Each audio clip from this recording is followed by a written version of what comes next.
bagi orang-orang yang pernah mendoakan jahat untuk pelayanan Pastor Andy ataupun juga untuk THC Tribun Healing Center.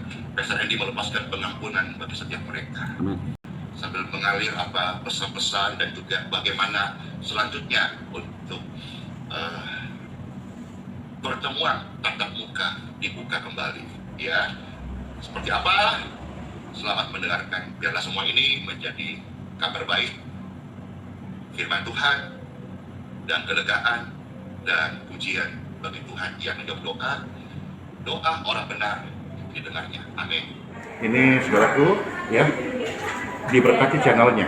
Amin, amin. Ya, channel yang dia buat pelayanan medsos, baik dalam karirnya, dalam pelayanannya, diberkati. Ya, semua pemirsa yang menyaksikan ini, tolong subscribe dan notifikasi biar jadi berkat lebih banyak orang. Tuhan berkati ya. Shalom saudaraku di dalam Tuhan Yesus Kristus. Senang sekali kembali menjumpai saudara semua di dalam channel Pastor DHI. Saya berdoa dan berharap teman-teman semuanya selalu dalam keadaan baik dan sehat. Kali ini teman-teman saya akan menyampaikan firman Tuhan, yang juga firman Tuhan yang telah disampaikan oleh Pastor Andi 5 hari yang lalu. Judulnya adalah Doa Orang Benar Didengarnya. Ya, itu judul videonya Pastor Andi. Jadi saya mereview, dan ini adalah kebenaran firman. Sungguh luar biasa teman-teman, ya. Dan judulnya adalah Siapa Orang Fasik, kata Pastor Andi Simon. Ya, disampaikan oleh Pastor Andi. Ya, dan sebentar kita juga lihat siapa itu sebenarnya orang fasik, teman-teman. Tapi sebelum kita lanjut, saya akan berdoa buat teman-teman semua, dan secara khusus juga saya akan berdoa buat ada pesan yang masuk.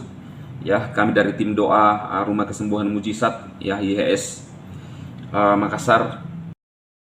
Saudara semua, kita percaya bahwa kuasa Tuhan itu yang bekerja untuk Anda semua, dan kedaulatan Tuhan dinyatakan buat siapa yang percaya kepada umat-umatnya. Saya akan berdoa buat Agus Fai, ya. Tolong didoain pastor. Dia ada benjolan ya di bagian tertentu, ya. Dan juga ada Rosinaga, Ibu Rosinaga. Tolong didoakan anak kami Samuel Sihit, sakitnya sudah berapa kali kambuh di Bali saat ini. Mari kita berdoa saudara. Bapa, di dalam nama Tuhan Yesus, Engkau yang berdaulat atas hidup kami, Engkau yang menciptakan kami, dan kuasa-Mu tidak pernah berubah dahulu, sekarang, dan selamanya. Bapa, hamba-Mu berdoa buat Bapak Agus dimanapun saat ini berada. Dia mengalami masalah keluhan, ada benjolan di bagian tertentu Tuhan. Saat ini Engkau datang dan menjamah dan menyembuhkan hidupnya di dalam nama Tuhan Yesus. Kami percaya nama-Mu, nama yang berkuasa, sebab Engkau Elohim yang hidup dan berkuasa. Engkau penyembuh di dalam nama Yesus. Bapa, hamba-Mu juga berdoa buat anak kekasih Samuel Sihit yang sakitnya sudah beberapa kali kambuh Tuhan. Engkau tahu apa yang diderita saat ini Tuhan. Engkau jamah dia, Engkau sembuhkan di dalam nama Yesus. Kami terima kesembuhan. Terima kasih Bapa di surga. Kami akan belajar firman-Mu. Biarlah firman-Mu menjadi rema buat kami dan pemirsa yang melihat tayangan ini dimanapun saat ini berada. Diberkati di dalam nama Yesus. Kami berdoa kepada Bapa di surga. Amin. Saudara, kita akan melihat di dalam Amsal pasal 15 ayat 28 sampai 29, ayat yang sama yang dibahas oleh Pastor Andi Simon, ya. Dan kita akan mendengarkan dulu yang disampaikan oleh Pastor Andi, ya. Terima kasih Tuhan Yesus, dan terima kasih buat setiap doa-doa orang yang baik, doa orang yang benar.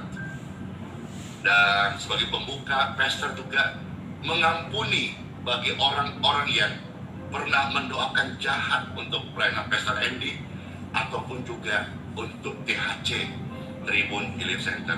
Pastor Andy melepaskan pengampunan bagi setiap mereka. Amin.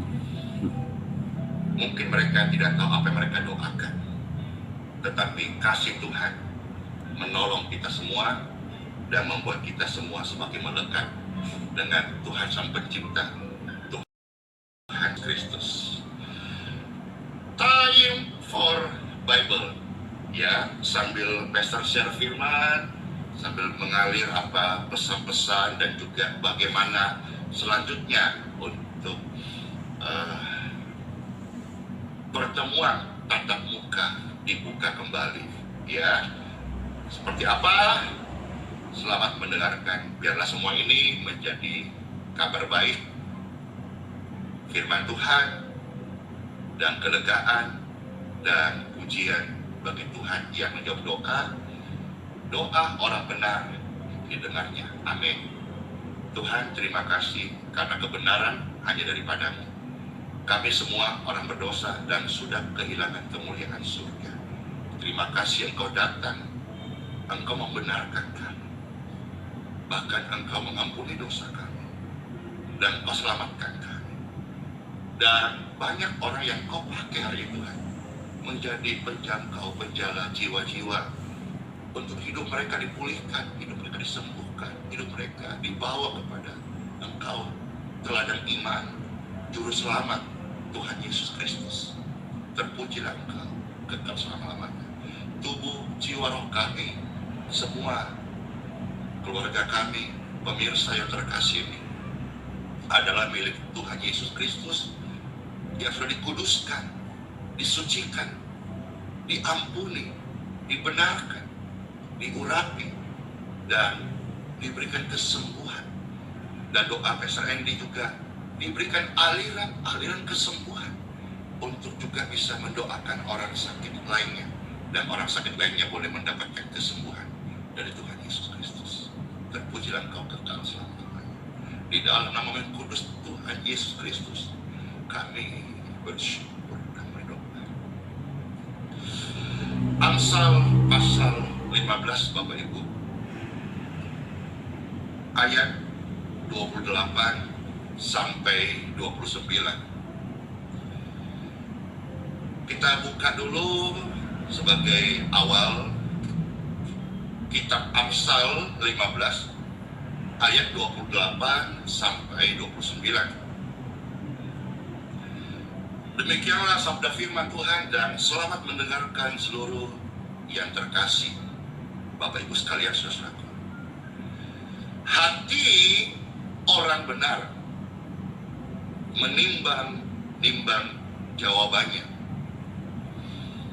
tetapi mulut orang fasik mencurahkan hal-hal yang jahat. Kita bisa belajar dari semua orang, termasuk kita bisa belajar dari orang fasik. Namun, Bapak Ibu sekalian yang terkasih, pemirsa dimanapun berada, jangan mengharapkan hal-hal yang baik keluar dari mulut orang fasik, sebab hanya mengeluarkan hal-hal yang jahat. Jadi jangan berharap hal-hal yang baik, hal-hal yang benar dari mulut orang fasik. Bahkan saudara-saudara, doa dari orang fasik itu,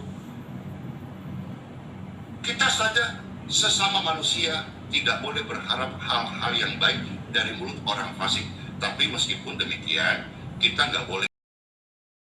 Meskipun demikian, kita tetap masih bisa belajar kok dari orang fasik. Belajar apa? Ya belajar bagaimana mereka tidak dapat mengendalikan diri. Kan contoh. Karena kedewasaan seseorang itu tidak diukur dari banyaknya umur, melainkan kedewasaan seseorang itu dilihat dari bagaimana caranya dia dapat mengendalikan dirinya dan mengendalikan kata-kata yang keluar dari mulutnya. Bahkan Tuhan memberikan label bahwa orang-orang yang perbendaharaan kata-katanya itu jahat, mereka orang-orang fasik. Jadi jangan kita merasa bangga kita sudah lebih tua, ataupun jangan merasa minder kita masih muda. Nah, ini adalah cuplikan video dari pesedih ya teman-teman ya, bagaimana firman Tuhan yang dia sampaikan. Yang dikatakan bahwa orang fasik itu mencurahkan kata-kata yang sia-sia, kata-kata yang jahat dari mulut. Pastor Andi Simon menyampaikan kepada kita tentang siapa itu orang fasik. Bahkan itu adalah kata Alkitab. Orang fasik yang hanya mengeluarkan kata-kata yang jahat dari perbendaharaan hatinya. Nah, coba saudaraku semua kita koreksi ke dalam diri kita. Apakah kita menjadi atau punya ciri itu ya? Saya percaya bahwa saudara semua adalah orang-orang yang benar dan dibenarkan oleh Tuhan Yesus. Nah, saudara-saudara, kita akan melihat pengertian orang fasik sendiri ya, versi Kristen teman-teman ya. Seringkali ada banyak ciri-ciri orang fasik menurut Kristen yang hadir dalam kehidupan sehari-hari. Umumnya hal tersebut tidak disadari dengan jelas, tetapi perbuatan yang fasik umumnya sudah terlihat mengarah pada keburukan ya. Sehingga tidak susah untuk melihat lebih jelas apa ciri-cirinya. Sebagai perbuatan yang tidak baik dan ditentang Elohim, maka perbuatan ini harus dihindari. Jadi kita akan melihat ada 7 ciri-cirinya. Kadang-kadang itu terlihat, sekalipun kita bilang, wah saya orang benar, tetapi kehidupan kita menggambarkan bahwa kita adalah orang fasik. Yang pertama adalah sombong ya. Umumnya orang fasik akan memiliki ciri-ciri sombong dan merasa paling benar sendiri, padahal ia sendiri tidak melakukan kehendak Elohim atau Alkitab. Karena itu jika mendapati orang selalu berkata sombong dan merasa benar sendiri, sebaiknya hindari dan kita berdoa supaya dia bertobat aja. Itu ciri yang pertama. Lalu yang kedua, mudah mencela. Orang fasik umumnya juga mencela orang lain, sehingga seringkali mereka lebih mudah mencibir dan mengolok-olok tanpa melihat apa yang mereka sendiri sudah perbuat. Nah, ini orang-orang fasik. Ciri yang kedua, Anda bisa men-search ciri-ciri yang terlihat teman-teman di Google ya. Lalu yang ketiga adalah tinggi hati. Ciri-ciri orang fasik menurut Kristen selanjutnya itu merasa tinggi hati. Ia hampir sama dengan berlaku sombong. Hanya saja tinggi hati maka merasa diri yang lebih baik dan tidak mau menerima masukan orang lain. Nah, ini tinggi hati. Lalu yang keempat, dengki dan iri. Umumnya orang fasik juga mudah merasa dengki dan iri hati pada orang lain. Ia merasa tidak mau kalah ya. Iri. Dia tidak bisa melakukan yang orang lakukan, akhirnya dia mengeluarkan kata-kata yang menghina. Nah, ini iri hati. Kemudian yang kelima, kejam. Orang fasik juga mudah berlaku kejam terhadap sesamanya. Karena itu wajar jika mereka tidak melakukan prinsip hukum kasih Elohim, kasih dari Alkitab yang diajarkan oleh Alkitab. Mereka tidak mau melakukan itu. Hukum Tuhan adalah kasihilah sesamamu dan kasihilah Tuhan Elohimmu. Kadang-kadang dia tidak mau melakukan itu, meremehkan orang lain. Itu yang kelima, kejam. Lalu yang keenam, tamak. Biasanya orang fasik juga memiliki ciri-ciri mudah bersifat tamak dan ingin menguasai seluruhnya. Mereka merasa lebih cinta uang dan ingin mendapatkan banyak keuntungan. Nah, ini adalah ciri-ciri orang fasik. Lalu yang berikutnya adalah pemberontak, teman-teman. Orang fasik juga suka memberontak terhadap ketetapan Elohim. Karena itu orang fasik umumnya akan jauh dari Elohim dan merasa tidak takut dengan Tuhan atau Elohim. Dia bisa menghalalkan segala cara. Nah, inilah 7 ciri-ciri yang terlihat, yang melekat pada diri orang-orang fasik. Lebih mudah mencibir orang lain, tidak melihat ke dalam dirinya. Karena itu saudara-saudaraku, marilah kita sebagai orang-orang yang percaya kepada Kristus belajar, terus berusaha agar kita menjadi orang-orang yang dibenarkan. Kalau ada mungkin salah satu ciri yang ada di dalam diri kita, mari kita minta ampun. Kita belajar, Tuhan, tolong saya Saya ingin hidup lebih benar dan berkenan kepada Tuhan. Jadi biarlah firman Tuhan pada hari ini, saudara-saudaraku, menjadi rema, menjadi kekuatan buat kita, dan bisa menjadi introspeksi, menjadi rambu-rambu untuk kita hidup lebih sesuai dengan kebenaran Tuhan, agar kita dibenarkan dan kita dilayakkan. Marilah kita menjadi orang-orang yang benar, bukan menjadi orang-orang yang fasik. Semoga firman ini memberkati Bapak, Ibu, Saudara semua dimanapun berada. Tuhan memberkati. Amin.